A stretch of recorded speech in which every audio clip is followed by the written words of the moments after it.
chair of Emerging Africa Group, a leading Pan-African investment group. Dr. Sanni has extensive experience as a prominent investment banker, business leader, public personality, and speaker. She's a LinkedIn top voice and one of Africa's foremost thought leaders. Please welcome to the platform with a warm round of applause, Dr. Toyin Sanni.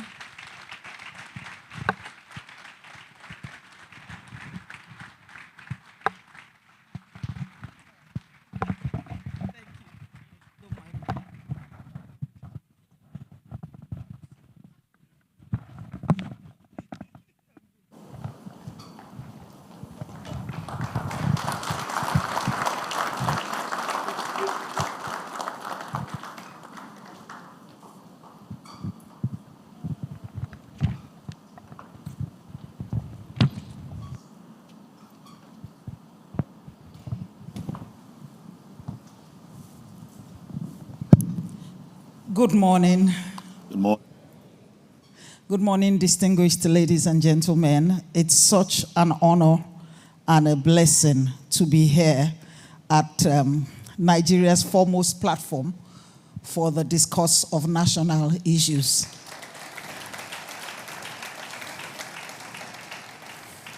I honor all the great leaders and speakers gathered here and every single one that is here, and I wish you all happy Independence Day. I thank Pastor Poju Oyemade for the great opportunity to be here, and especially for facilitating and sustaining this excellent initiative that provides a platform to engage the highest level of human endeavor, which is thinking. You are a great leader, and you are a great thinker. I listen to you regularly on Instagram. You're a great, and I've also heard you speak at a platform like this. You're a great thinker, and it is no wonder that you gravitate towards thinkers and thought leaders, bringing great minds together to contribute to the crafting of solutions to our multifaceted national problems.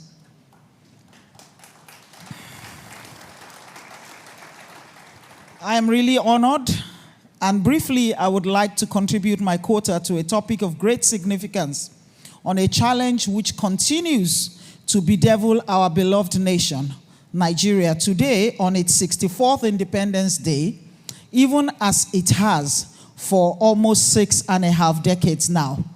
I would like my slides to be put up, and I want to, by way of disclosure, I have the slides, and I will try to do a combination of directing you to the slides. Yes, there's a copy in front of me, whilst also talking to the notes that I have before me. The simple and yet all difficult question is, how can we unlock Nigeria's economic potential? Okay, I think I got that. How can we unlock Nigeria's economic potential such that the narrative about our dear nation will shift from that of missed opportunities and unrealized potentials represented by an unharnessed bank of natural resources, wide expanse of arable land adorned by the promise of a youthful and dynamic population, to that of a nation of realized promises, a proud and self-sufficient citizenry standing tall amongst the committee of nations. I dare ask, is this possible? And if this holy grail that we have sought for 64 years now has eluded us so far, let me ask again, is this possible? Has it been done before? And how? What would it mean for the average Nigerian if it were to happen? And finally, what would it take to make it happen for you and for me? Let's explore some of these questions together.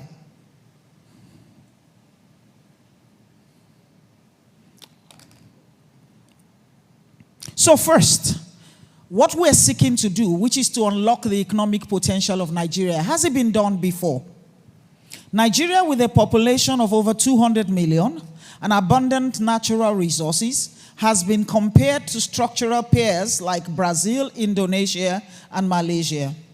These nations share similar demographic profiles, diversified resource endowments, including crude oil, favorable agroclimatic conditions, abundant low-cost labor, strategic geographic locations, and deep water ports.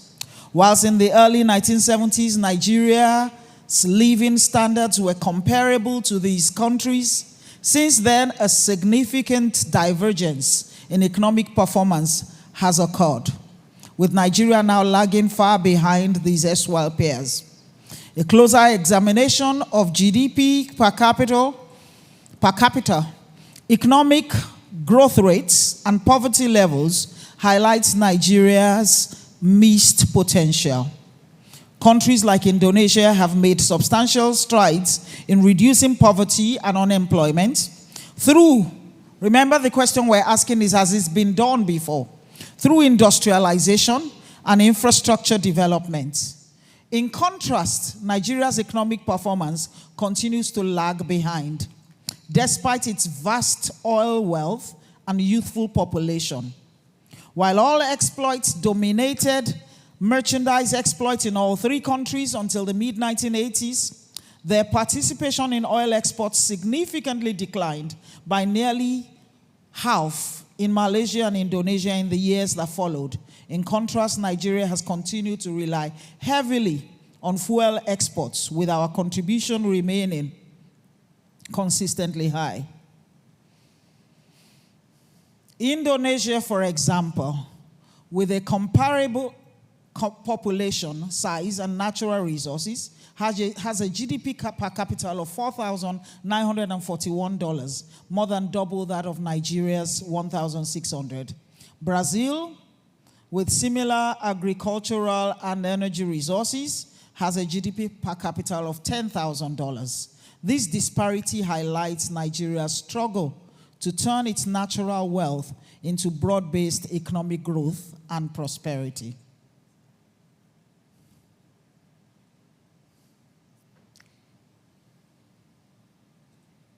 Okay, I'm very sorry for my short-sightedness. I am finding it easier to turn around than to follow. Now I've gone too far. Okay. Please pardon me. I might end up doing what we all say. Next slide, please. Do I have help? Is there somebody in the media that can help me? Because I think now I'm just turning all this in the opposite direction. Please, if you can help me, I'm going back to the slide where I'm still making the comparisons. So Malaysia and Indonesia proactively pursued economic diversification through well-crafted and faithfully implemented industrial policies. In Malaysia, the first industrial master plan in 1986 to 1995 laid the foundation for the development of manufacturing industries and promoted the processing of natural resources. The plan strategically targeted sectors with potential for import substitution, high export value, and higher value-added activities such as petrochemicals, refined petroleum, palm oil, rubber gloves, tires, and prophylactics. This approach helped to reduce the over-dependence on upstream commodities and fostered more balanced economic growth. Now, before I go into how would success look like for Nigeria, I want us to just look at some of the comparative graphs that I have there. So we're looking here. Okay, it's gone away from behind me. I'm very sorry, I'm short-sighted. So in spite of my glasses, I still can't see what I have there, which is why I'm turning around and hoping that, yes, this will come on. So if you look at education and you look at literacy rates, you can see that we lag far behind all these. You look at health and life expectancy, again, we're at 54.6%, whereas Malaysia is at 76. We have seen these statistics over and over again, but I'm going somewhere. And then you look at access to finance, and that's really where our position is so far removed. So 13%, and Malaysia 117%. That means that an innovator, a startup in Malaysia has more money than they actually need. They have access to more money than they actually need. And by the way, this is as a percentage of GDP, 117%, and we're at 13%. And then ICT smartphone penetration. We like to boast about the level of smartphone penetration in Nigeria. Unfortunately, we're still lagging behind our peers. Now, I'm going to the next question that I want us to look at.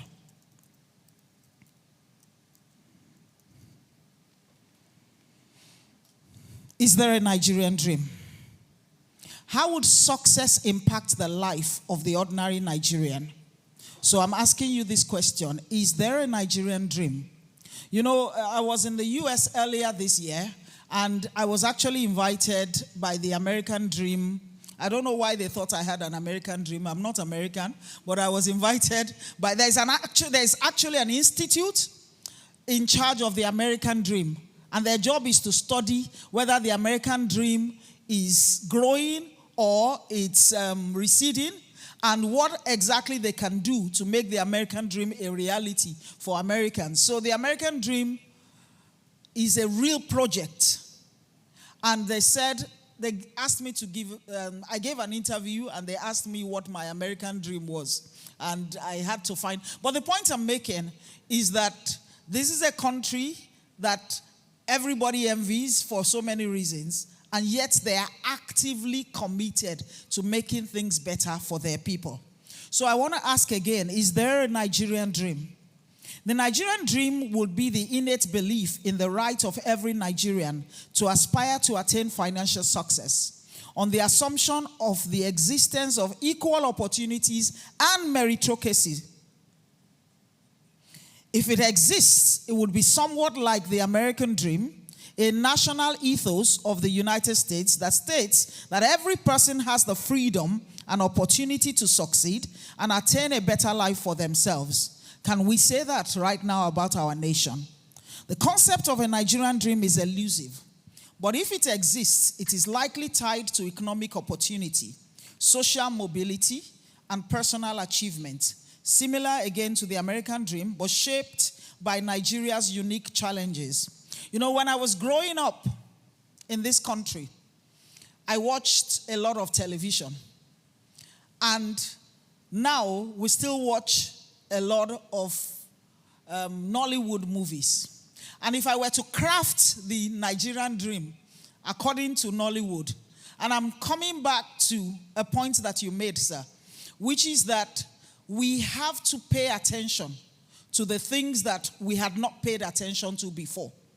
What is the message that we're passing to the people that are coming before about their role in creating opportunities for us as a country? So back, if I were to describe the Nigerian dream according to Nollywood, it would be pretty girl comes to Lagos, stands at the side of the street, on her way somewhere. She's very poor, she's in raggedy clothes. But then this very rich man pulls to a halt beside her, invites her to come into his car, takes her shopping. That shopping scene is always in every rags to riches story. Am I lying? Takes her to the supermarket, and then she picks things, and she picks things, and she picks this, and she picks that, and he pays for it, and they live happily ever after. Is that the Nigerian dream? So what is the Nigerian dream? Or what should be at the heart of the Nigerian dream? At the heart of this pursuit should be the tireless, relentless effort to overcome barriers and create opportunity where none seemingly exist. Nigerians are constantly innovating and striving to survive in a system that often seems designed to hold them back. The popular culture of multiple side hustles is not just a trend, it is a reflection of how dogged your average Nigerian is in their quest for economic independence and success. The Nigerian dream, therefore, should be about entrepreneurship, creativity, education, and ultimately the creation of a better present than your parents' past, or a better future for your children than your present. Than your past and your present. However, it is often constrained by systemic problems like unemployment, poor infrastructure, and unstable or unfavorable economic policies. A case in point that we're facing right now: high inflation, high interest rates, and domestic currency, all of which are today the reality and perhaps the nightmare of small businesses. In essence, the Nigerian dream could be defined as the pursuit of prosperity, upward mobility, and the ability to succeed regardless of our background. But unlike in many successful economies, achieving this dream in Nigeria often feels like a matter of luck than a result of deliberate planning or policy support. The Nigerian dream envisions a future where each generation surpasses the achievements of the last in terms of income, education, and overall quality of life. However, recent data paints a sobering picture of limited economic mobility in Nigeria. Sadly, the scale of poverty in the country is staggering. The number of Nigerians living below the poverty line has grown from 70 million in 2010 to an estimated 109 million in 2023, placing Nigeria among the nations with the largest poor populations globally. This trend is further reflected in Nigeria's Human Development Index, HDI ranking, where it's placed 161 out of 193 countries in 2022. Many young Nigerians face the same, if not worse, economic challenges as their parents. Unemployment, underemployment, and inadequate access to quality education hinder their progress. These increase the risk, unfortunately, of many youths resorting to crime and many migrating away in search of greener pastures. Harsh and deteriorating macroeconomic conditions further complicate the pursuit of economic mobility for younger Nigerians. For instance, prices of imported used cars, once a symbol of financial progress, have soared beyond the reach of the average youth. So you find Nigerians well into their 30s, approaching their 40s, coming into their 40s, who are graduates and have been working since they graduated, and they still cannot afford to buy a second-hand used car that has probably been used for 20 years in another economy. This example, amongst others, illustrates how economic goals are becoming increasingly unattainable as the goalposts continue to shift. Despite these challenges, I'm coming a little bit to the good news. Despite these challenges, Nigerians remain resilient, excelling in various sectors, from the thriving markets in Lagos, Kano, and Aba, to the unicorn startup communities in Yaba, Ilukweju, and Ikeja, providing cutting-edge fintech solutions to the bustling creative industry in Nollywood, on Instagram and TikTok, and that are making waves globally. Perhaps spurred by these inspiring stories, a growing number of youths have turned to entrepreneurship. So today, 84% of employed Nigerians are self-employed. I think we can clap for ourselves. Thank you. According to the National Bureau of Statistics, I personally admire our millennial and Gen Zs. I admire them so much. They're working so hard. Working so hard to make a future where they cannot take anything for granted again. So are there pathways to realizing the Nigerian dream? What should be done to unlock the economic potential of Nigeria and make the Nigerian dream a reality? It needs deliberate planning and coordinated actions. The success stories of countries like Singapore and South Korea. Oh my goodness. Yes, somebody is helping me. Thank you. God bless you. Yeah. The success stories of countries like Nigeria and Singapore and South Korea show that sustainable economic process is not accidental. It is built on strategic policies, investment in education, and economic diversification. Nigeria has the natural resources and human capital to thrive, but our path forward must address the challenge of the big elephant in the room, competitiveness, as a nation in its bid to retain and attract back its best human capital resources. Nations are built by people. Let me say that again. Nations are built by people. So if you lose the best of the best that you have to other economies, who then is going to build the nation? Just like a company vies against domestic and international competitors for the best talent, so must Nigeria strive hard to retain its brilliant and most productive talents, or risk being left with the least creative, least productive, and most criminally minded remnant. I would like to repeat myself there. The same way I run a business, and I know that I am competing with other companies for the best talents, and I know that those who will win in my line of business are those who attract and retain the best people. And today, I now recognize that I'm no longer competing with other Nigerian institutions. I'm now competing with international institutions, because my people get offers from abroad and they get up and they go. My people sometimes would get an offer from abroad, and they will even live in Nigeria and earn dollars. So the same way I, as a business leader and business owner, have to face the reality that I must be competitive. It's the same way that Nigeria now needs to know that it's not everybody that was born in Nigeria or born to Nigerian parents or has a Nigerian passport that will choose to stay in Nigeria or choose to work in Nigeria or choose to retain a Nigerian identity. That choice has to be based on competitiveness. What are the most compelling factors for human capital competitiveness? Having established that nations and countries and economies are built by human beings and talents. The first one, and in coming, putting this together, I started looking at myself as an individual. And you can look at yourself as an individual and say, if you are making a choice as to where you want to live and where you want to put your family, where you want to start your business, where you want to grow, what will be my order of priority?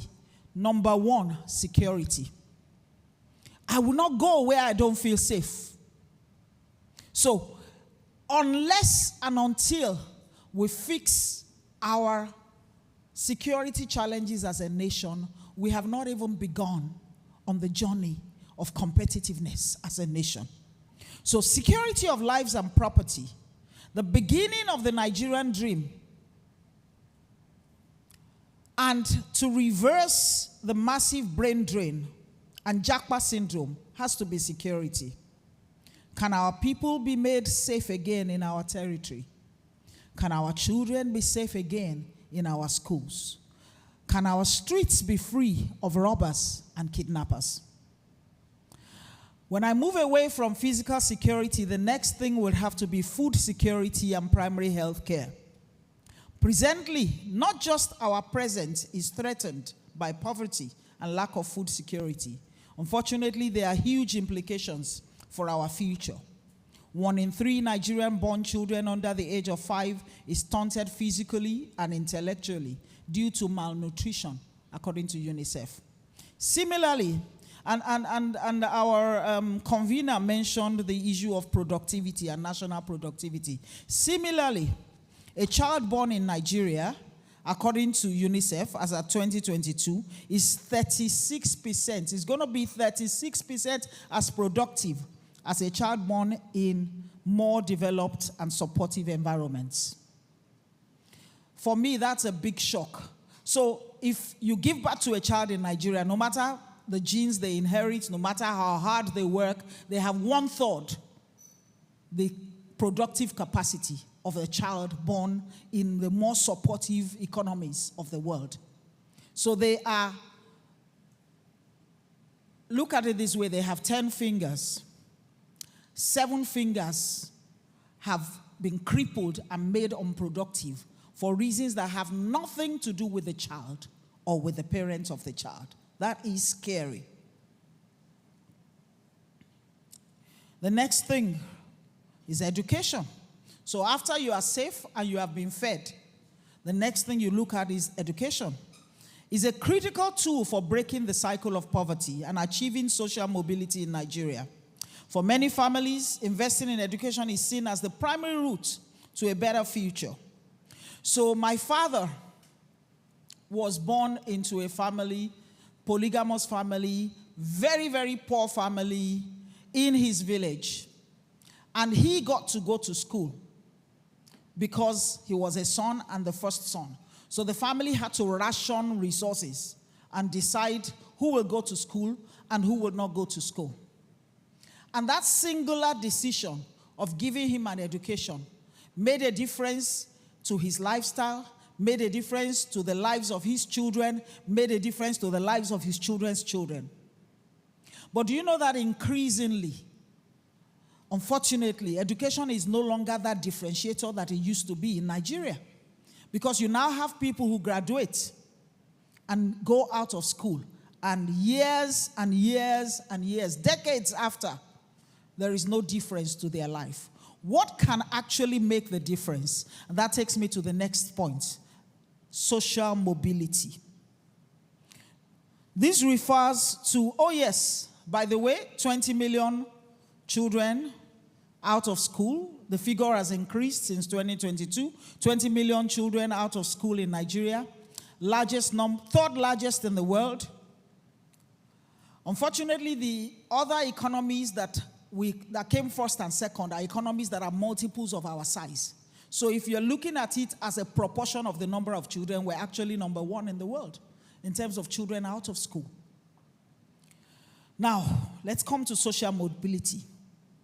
Will an education alone make a difference between you and, let's say, your father before you? Social mobility refers to the possibility for individuals and families to move upward or away from their erstwhile social status. Specifically, it refers to how a person's socioeconomic situation improves or declines relative to that of their parents or throughout their lifetime. May be measured in terms of earnings, your income, your social class, health, and education. Sadly, majority of Nigerians are trapped from cradle to grave in a vicious cycle of poverty perpetuated by low to zero social mobility, a self-perpetuating cycle. A study by Professor Raj Chetty of Harvard University and the Brookings Institute concluded that the community where you grew up is a key determinant of your life's outcome and prospects for upward mobility, with the 4 top factors being: number 1, poverty rates in your community; number 2, stability of your family structure, broken home, dysfunctional homes versus the other; access to better schools; and then the 4th one that really drove it home for me is social capital, or economic connectedness to high-income homes, and it was found to be the biggest factor. Essentially, they found that it is hard or near impossible to aspire to what you have never seen. So if you grew up in a poor community, and everybody in that community is poor like you and hungry like you, and you never get a chance to visit the people that are higher up or to see how the other side lives, your chances of getting out of that cycle are very, very low. So it sets me thinking about some of our practices in Nigeria, such as the one in which you take a child from the village and bring him to serve in your home as a house help. or somebody from your community, comes to serve in your home as maids, I began to realize that those things are not necessarily negative. It is very important for a person to have a chance to see how the other half live, because that's where aspiration begins from. And so you now had programs in the US that were very deliberate about desegregating the minorities and the socially excluded, looking for ways in which you can embed them into communities so that they can have a way of seeing. So sometimes sports, for example, the ability to go and play sports with children from a richer school, a richer community. So it's high time we brought the children from Agege to come and play football with the children in Ikoyi and Victoria Island, because as they begin to build some kind of connection and relationship and exposure, their chances of having a future is better. There is something called the lost instance concept. And the concept essentially says, again, it has been found that you are 10 times more likely to be an inventor if you come from the top 1% family. So what then happens, it means that there are millions and millions of people who have not invented anything, not because they are not ordinarily capable of inventing, but they've never even been raised in an environment in which they can think of the possibility of inventing. For me, I run a charity. For some of the Nigerians here, it begins to stimulate your ideas as to the things that you could do. When a study that was done in the US on communities that had the highest and the lowest level of social mobility. So they took the ages and the income of people and compared with the income of their parents at that age. And a city called Charlotte had the lowest. Incidentally, that city is the headquarters of Bank of America. And Bank of America decided to look inward and find out what is it that we have been doing. We've been here for so long, and yet our community has the lowest social mobility. And they checked their HR practices, and they discovered that they tended to hire from other communities. So they were perpetuating the same vicious cycle, because the children of this community didn't, they don't exactly have the same, they don't have it. So we go and hire. They now decided that they would start picking students from that community, exposing them, giving them internships, training them, and gradually you saw that, that mobility thing began to change. So in my humble opinion, the primary responsibility of government to its citizens is to prioritize the above four needs above every other direct expenditure. Clearly, resources are scarce. Government simply cannot afford to finance every need of the people. However, if it can address security, if it can address food security, if it can address social mobility, and if it can address education, then it can begin to formulate policies that will address the remaining. So I am an investment banker. We invest significantly in infrastructure development. But what I'm saying to you is that if we don't fix the social investments that are necessary, all that infrastructure will not do anything for us. Remember that with appropriate policy framework to incentivize domestic and foreign investments, we can fix the big needs. What are these big needs? Infrastructure investment to support economic activities, industrialization to diversify away from crude oil dependency, by formulating an industrial master plan aimed at fostering economy diversification, enhanced and strengthened justice system, fostering and incentivizing innovation and creativity. I am saying, let's fix these ones with policy. But let government focus its scarce resources. We know the resources are scarce. Focus the scarce resources on social investments. Make sure that the people are safe. Make sure that, I think we should have compulsory education at least to JS3. By the way, free and compulsory. Should be free and it should be compulsory. Provide education.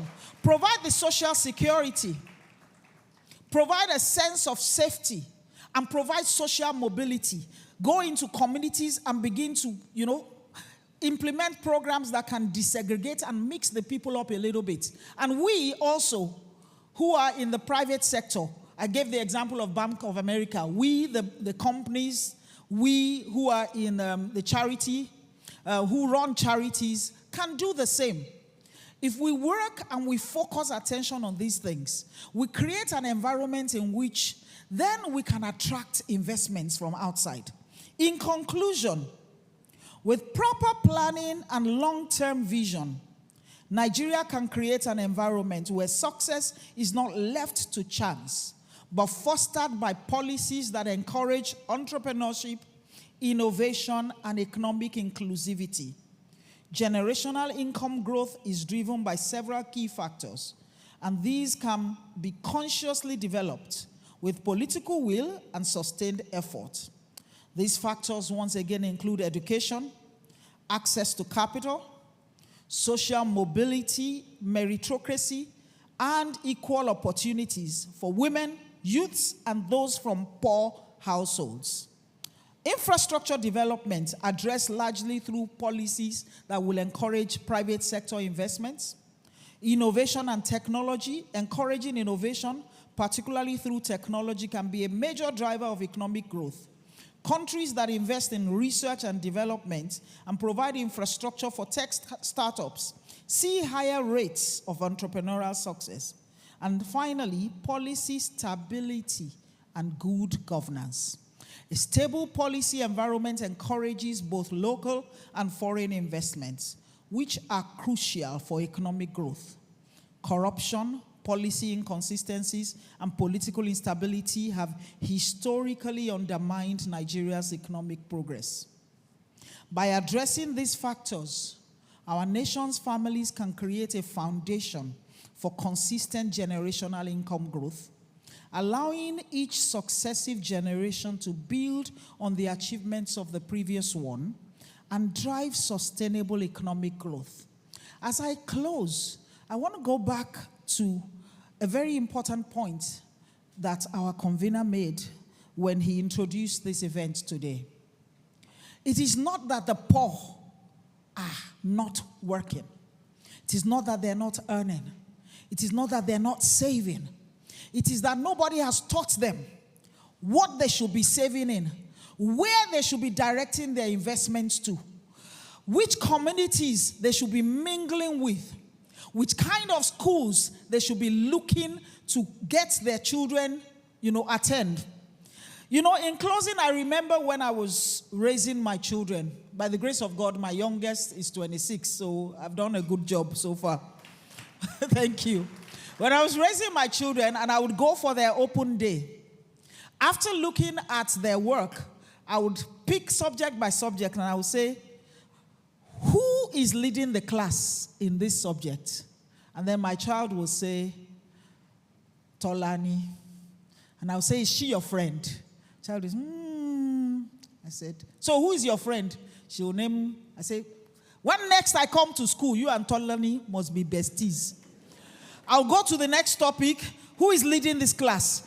Until we, as Nigeria, begin to foster that kind of connectedness between those who have and those who do not have, we will not begin our journey to unlocking economic potential. There is knowledge to be shared. There are connections to be shared. There are opportunities to be shared. And we're done eating alone. Thank you very much and God bless you.